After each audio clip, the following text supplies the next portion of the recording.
Hi everyone, happy holidays. Since it's approaching the end of 2024, I thought I would make a video about my favorite books of the year. We only have a few days left and I don't know if I'll finish anything else this year. So I figured I would share my favorites of the year. I have a good mix, some novels, some nonfiction, some memoirs, all sorts of different stuff, so I think it should be fun. And yeah, I read 61 books this year, and I picked 10 that were my favorite. So that's a pretty good amount, but it was still hard to cut it down. So yeah, I will get into those books. I don't have a lot of them with me, so I will make an attempt to edit in pictures of the book covers, but if they're not here, that means that I couldn't figure out how to do it. So let's get started. So the first book on my list is Bliss Montage by Ling. This is the first book that I read this year and it was excellent. I loved it. It's a short story collection. All of the stories are pretty odd, a little bit supernatural, as many short stories tend to be. They tend to have that kind of, flavor to it, but I loved all the stories in this collection, and I just thought all of them were excellent, which is really rare for short story collections, at least for me, because, they're all different plots and everything, and you're pretty unlikely to like all of them. So I was pleasantly surprised that I loved every story. I can't remember which ones were my favorite now, since I read it almost a year ago, but it was a great way to start off my year this year. And then the next book that was my favorite was Know My Name by Chanel Miller. I think this is the second book that I read this year, so I was really starting off strong. This is a memoir. It's about this young woman's life. She was assaulted on a college campus, and it's about her story of going through that experience, going to court, but also just handling her day-to-day life while she was going through that. And it took years from the incident to when everything was finished, and she just has beautiful writing. I listened to the audiobook and it was narrated by her.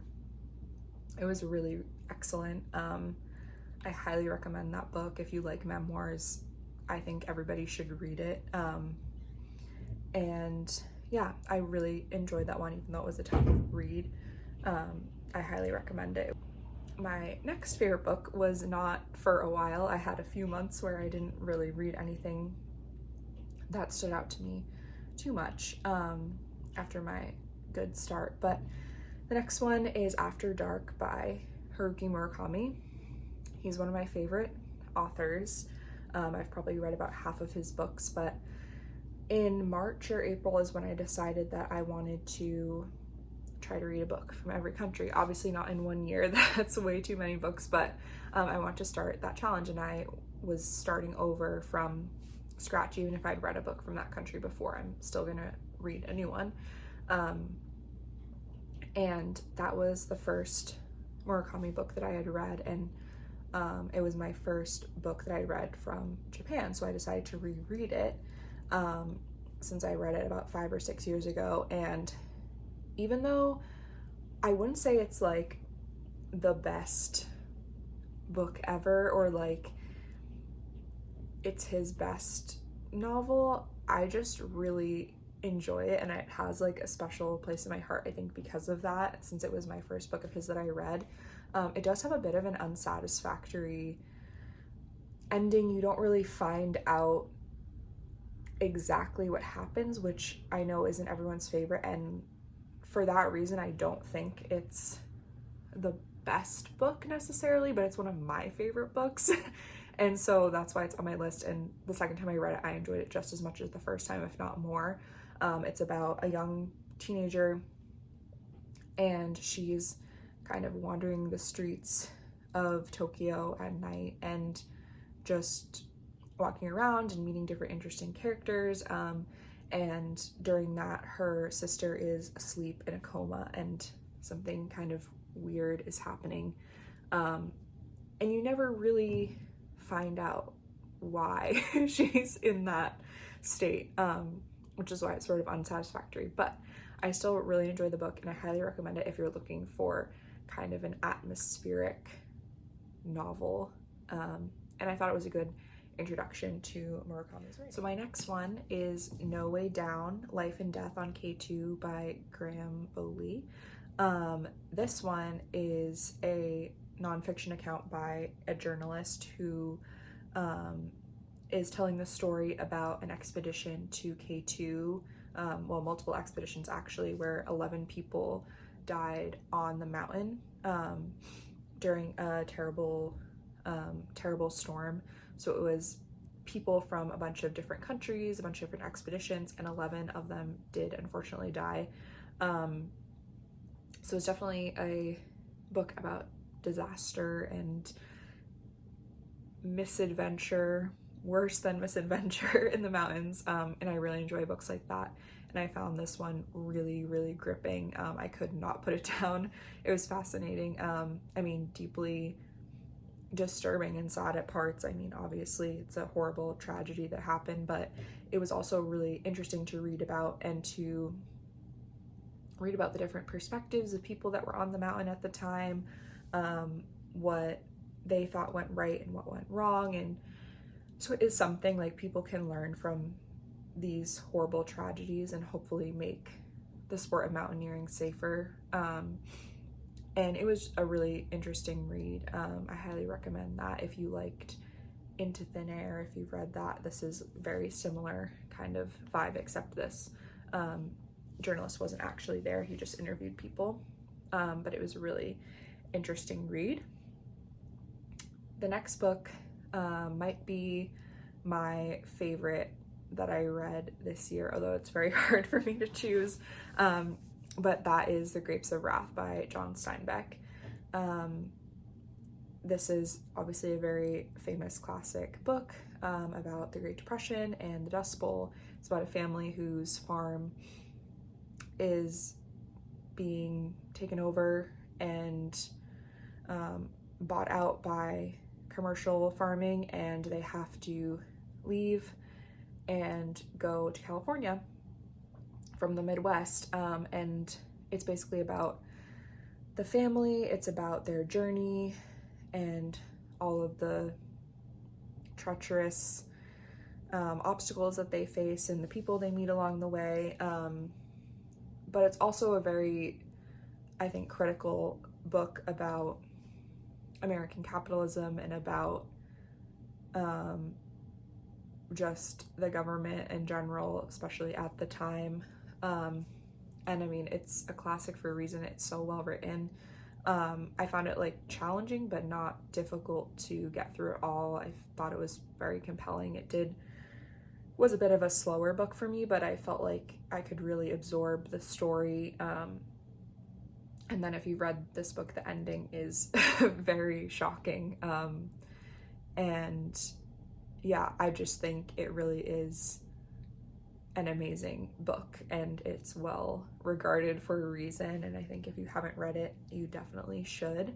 And that was my first Steinbeck novel that I read, and I definitely am planning to read more next year, so I'm excited for that. I have my list of books on my computer, so if I'm looking down, that is why. Well, I am looking down, but that's why. The next one is What You Are Looking For Is in the Library by Michiko Aoyama. This book is kind of the opposite of, you know, the past two that I mentioned, which were just about kind of tragic things happening and difficult stories and everything. But this book is probably one of the most heartwarming books that I've ever read. It was such a fun book to read and just really comforting if you're looking for something light but not cheesy. I didn't find it cheesy at all. It's kind of 4 short stories, but they all are tied together. It's about different people, and they'll go to this library, and the librarian will recommend them a book. And at first they'll think like, this has nothing to do with me, I'm not interested in this, but they'll end up reading it anyways, and they all learn something from it. They're all struggling with something, and it always helps them kind of get through that. And I just thought it was really cute, and I don't mean that in like a condescending way, but it was just so heartwarming to read and enjoyable. And I like how they were all tied together by going to this library, but they were all different characters with different stories. And yeah, I just really recommend it if you're looking for something to make you feel good. That was a great one. The next book on my list is Paying the Land by Joe Sacco. This is a graphic nonfiction book. So Joe Sacco is a journalist. He has written many works of graphic nonfiction. And it's really cool because I haven't seen like journalism done in this context before, with drawings and writing. And this specific one is the first one that I read of his, and I thought it was amazing. It's about him. He goes to Canada, to the Northwest Territories, I believe is where he goes, and he stays with different members of the Dene people, which is a First Nations group in Canada.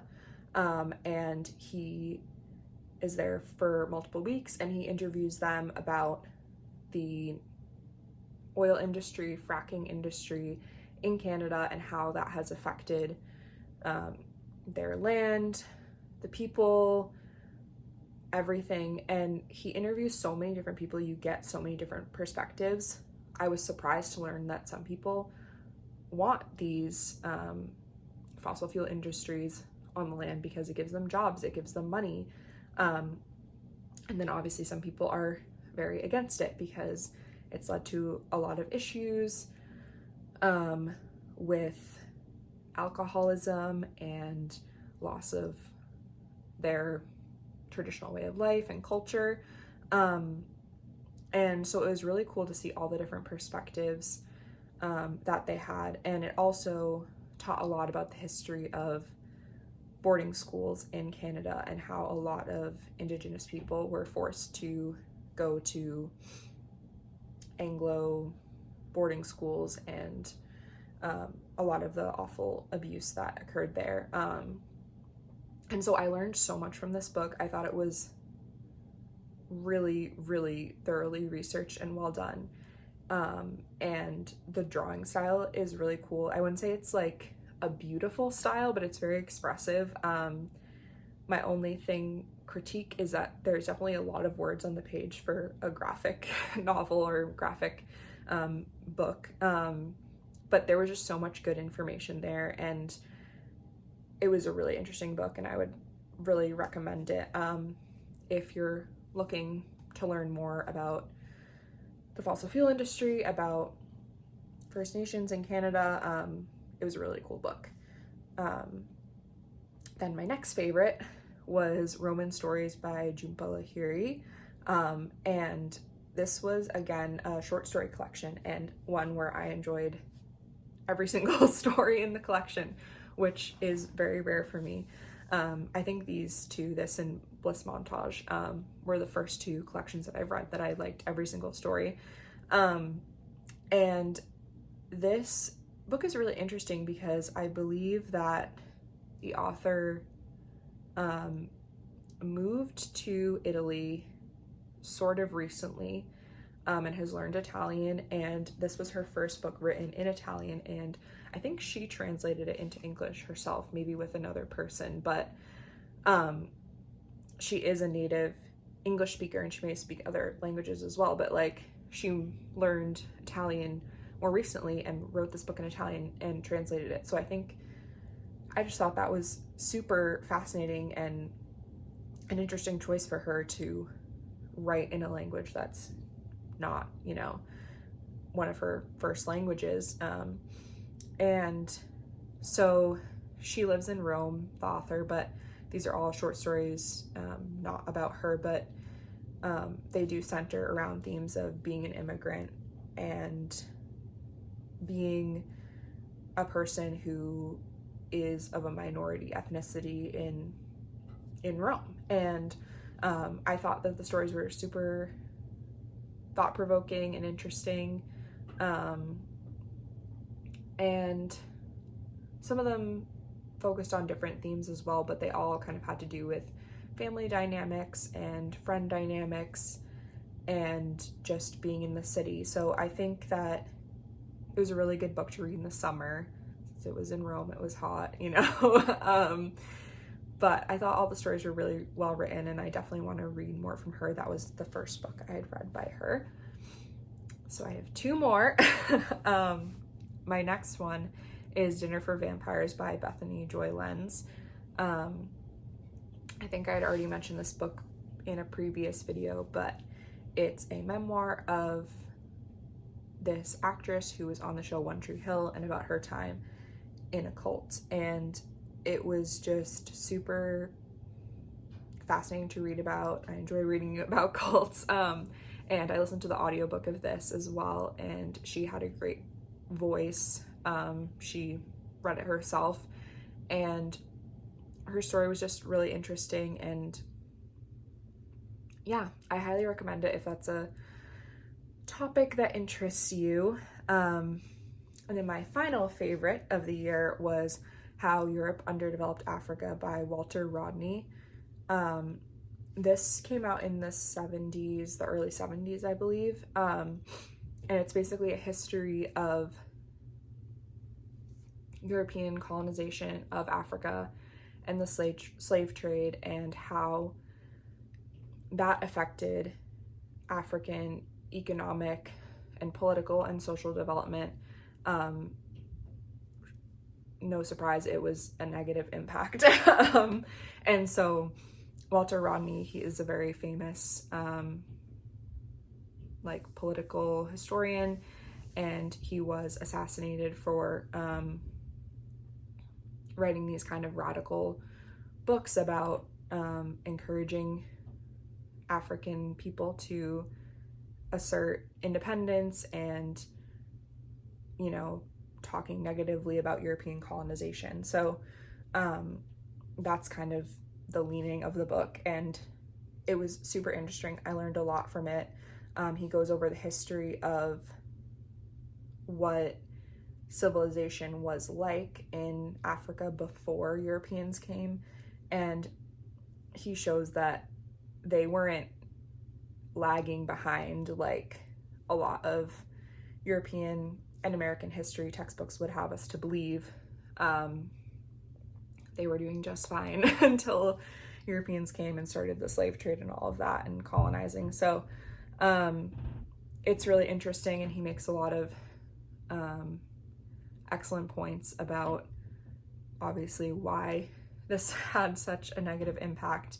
And I surprisingly found it pretty easy to follow and understand as somebody who doesn't have much knowledge of history, especially African history. We don't really learn that in the US, and doesn't have a background in political science or anything. I found it really easily digestible. I was worried that I wasn't going to really understand what he was talking about, but for the most part, I could understand it, and I learned a lot from it. So that is that. Those are all my favorite books of 2024. I hope everyone had a wonderful year, and I hope you have a happy new year. I'm excited for 2025, and let me know in the comments if you have any books that you're excited to read next year, or what your favorite book of 2024 was. Thanks for watching.